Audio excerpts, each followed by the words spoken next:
Hello, my name is Tanea. Welcome to Tanea Writes, and we are doing Poem Before the Poet, which is a weekly book review. And this week's book is The Book of Light by Lucille Clifton.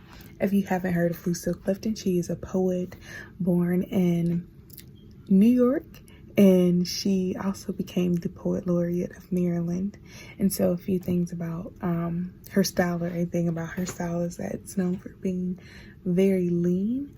The topics in the Book of Light specifically are covering themes of age, memory, spirituality, and racism. So more about the Book of Light.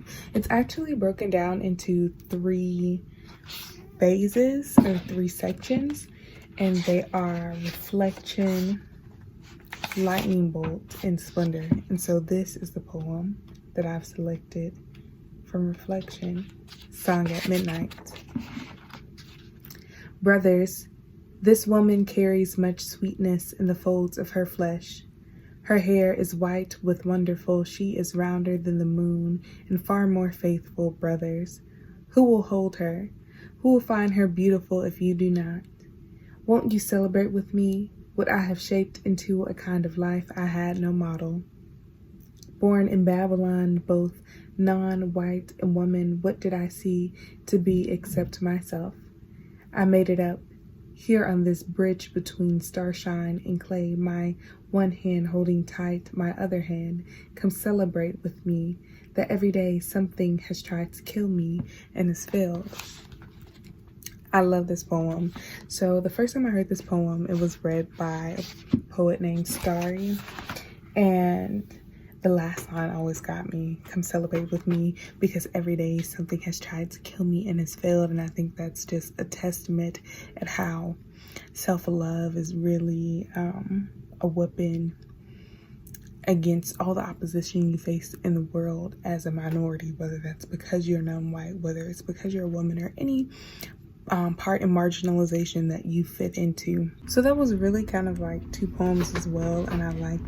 I like the pairing together, because to me it reads more so as a poem that gives strength and courage, and almost a protest to the norm. So we're moving on to the second part of the book, which is Lightning Bolt. And for this section, I really wanted to focus on what I thought was the most historically important poem, which is Move. And so she gives a description before and then goes into the poem. Here it goes.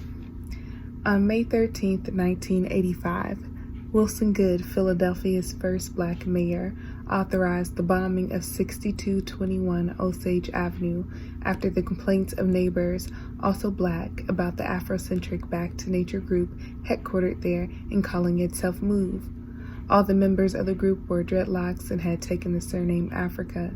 In the bombing, 11 people, including children, were killed and 61 homes in the neighborhood were destroyed.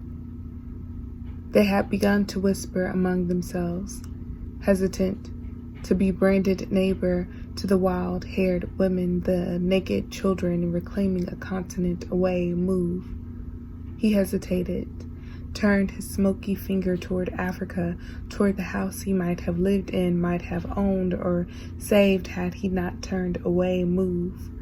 The helicopter rose at the command, higher at first, then hesitating, then turning toward the center of its own town, only a neighborhood away. Move.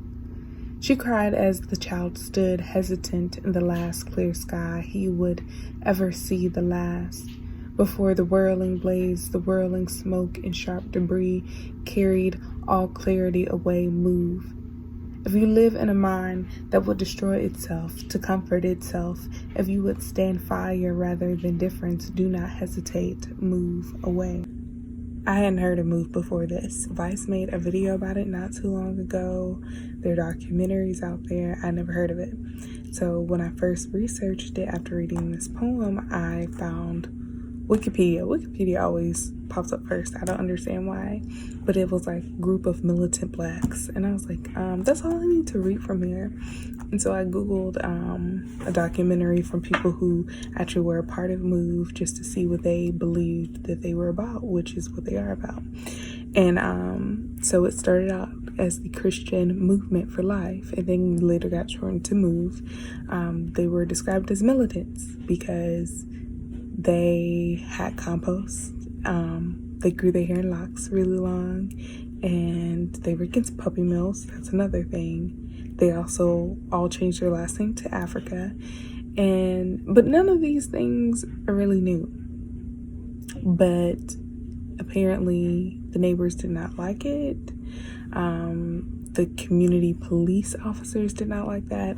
And so they were met with a lot of resistance with the people around them, just for basically doing what's popular now, which is caring about the environment and letting your curls flourish in whatever way you want it to.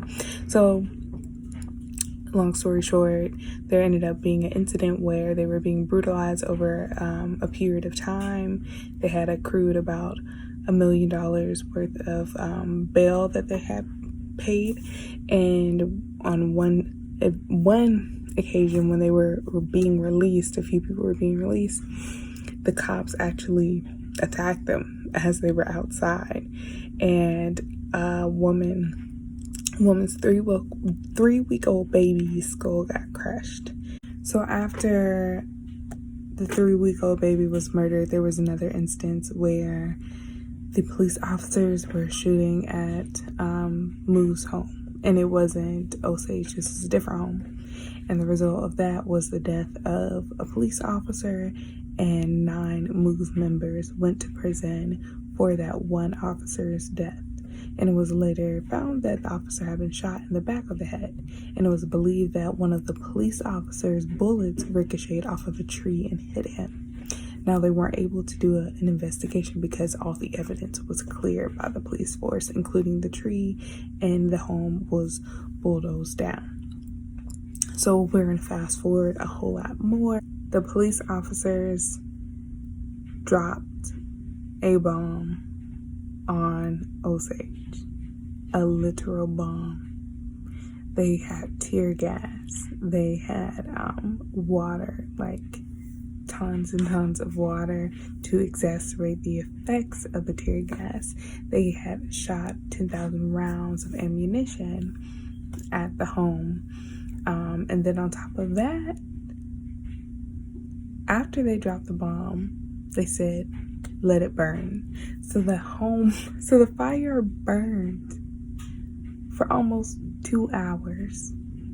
And then in the midst of all this chaos, members of MOVE would try to leave Osage, but the police officers would just start shooting. And they had the kids. They were like, okay, we're bringing the kids out. And then they would still shoot because they're like, oh, they're using the kids as a diversion to attack. And at that point, the whole place was on fire. So from my understanding, 2 people survived, a child and Ramona, but everyone else died. So a lot of people, the original 9 members of MOVE who were placed into prison, some of them died in prison. Some of them were released way like in the 2000s, and this happened in 1985. So yeah, this is our history. This is why I love poets, because I see them as reliable historians. But that's MOVE. If you want to know more about this, I'll put the link to the documentary I watched in the description.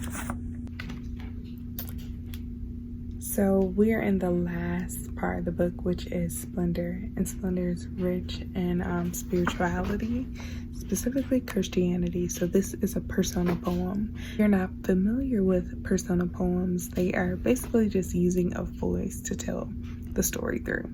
And so this voice is Naomi. Naomi watches as Ruth sleeps. She clings to me like a shadow, when all that I wish is to sit alone, longing for my husband, my sons. She has promised to follow me, to become me. If I allow it, I am leading her to Boaz's country. He will find her beautiful and place her among his concubines, Jehovah willing. I can grieve in peace. I love what she does here because she kind of takes persona poems are a more empathetic way of writing, and I like what she does in this section. Splendor specifically is because she takes characters whose voices aren't necessarily heard and gives them new breath. One of the most interesting ones is a series of 8 where it's an aged Lucifer kind of reminiscing about the beginning of time and having that conversation with God.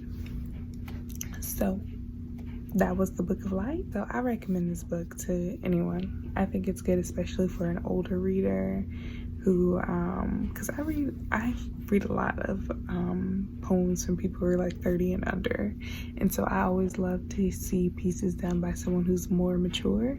I would definitely recommend for a reader who's interested and reading from different generational lenses. Yeah, so that was the Lucille Clifton. I will see you all next time.